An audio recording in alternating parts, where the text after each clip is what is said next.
One problem that I see in church is that sometimes we can hang out too much, yet fellowship too little.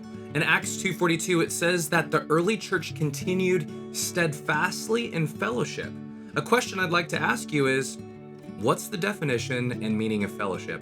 Because today, I feel that fellowship is a sticker and a label that you slap onto a ministry. Men's fellowship, women's fellowship, high school fellowship. So, if you go to one of these fellowships, these Christian hangouts, does that automatically mean you're in fellowship? Actually, no. Why? Because biblical fellowship means oneness. Read Acts 2:42 to 47 and you'll see what fellowship is. And it's God's people coming together, being so united that they are of one mind, one heart, one passion. And they're so close that they see each other's personal needs. And then they go out of their way to meet those needs and to serve each other. And so question that I have to ask is, do we today as God's church truly fellowship? Do we connect with other believers on such a deep level that our hearts, minds, and spirits are one? Or do we just hang out? I think sometimes we can fool ourselves into thinking that we are connected to the body of Christ just because we go to a fellowship, eat the food, and have some laughs. So in today's video, we will talk about 3 questions that you should ask yourself if you want to be in true fellowship. Are you just hanging out with Christians? Because let me tell you, the church is to be much more than just a social gathering. We, as followers of Jesus, must consider if we are actually obeying God's call for us to be in fellowship. So these 3 questions will help guide us to greater spiritual intimacy with our God-given family. Question number 1, do you have one mind? Philippians 2 verses 1 to 5 reads, "Therefore, if there is any consolation in Christ, if any comfort of love, if any fellowship of the Spirit, if any affection and mercy, fulfill my joy by being like-minded, having the same love, being of one accord, of one mind. Let nothing be done through selfish ambition or conceit, but in lowliness of mind, let each esteem others better than himself. Let each of you not only look out for his own interests, but also for the interests of others. Let this mind be in you, which was also in Christ Jesus." Have you ever been so close to someone that you naturally just wanted to help them? Like in your hearts, you just love them to the point where you'd be willing to serve them and help them with anything they need.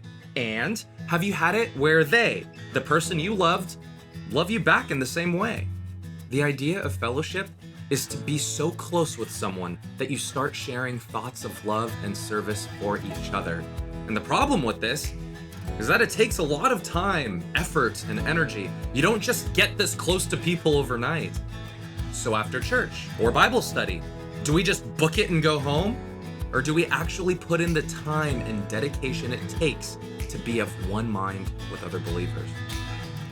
Question number 2, do you have one mission? Acts 2:42 to 45 reads, "And they continued steadfastly in the apostles' doctrine and fellowship, in the breaking of bread and in prayers. Then fear came upon every soul, and many wonders and signs were done through the apostles. Now all who believed were together and had all things in common, and sold their possessions and goods and divided them among all as anyone had need." I want you to look at what the early church did. They were so close to each other that when they discovered what their church family needed, they went out of their way to meet those needs. To be in fellowship requires more than just sharing thoughts. It's about both parties going out of their way to meet each other's needs. So, what was one of the early church's missions? To meet each other's needs out of love for each other. So question, do we share this same mission right now at church? Question number 3, do you have one master? 1 Corinthians chapter 3 verses 3 to 6. "For you are still carnal. For where there are envy, strife, and divisions among you, are you not carnal and behaving like mere men? For when one says, 'I am of Paul,' and another, 'I am of Apollos,' are you not carnal? Who then is Paul, and who is Apollos? But ministers through whom you believed, as the Lord gave to each one. I planted, Apollos watered, but God gave the increase." You see, we as Christians can have a lot of problems with each other. We don't agree with the decision our pastor made. That one girl is rude and that one guy is a jerk and they call themselves Christians. You see, we as sinners naturally divide, and we as believers need to remember that no Christian is perfect. The Christian family is a flawed family, but we're all part of the same body and on the same team. So it dishonors Jesus when we create our own cliques and hold an us versus them mentality.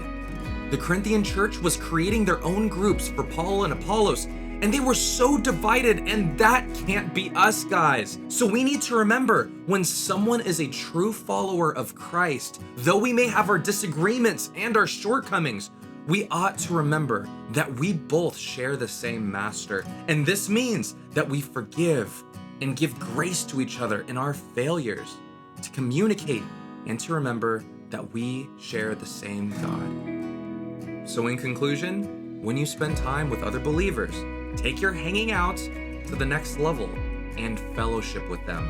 Put in the time, make the effort, and experience oneness with the body of Christ. So, do you have one mind, one mission, one master? All questions to ask ourselves if we are to truly fellowship. So do this knowing that Jesus loves you.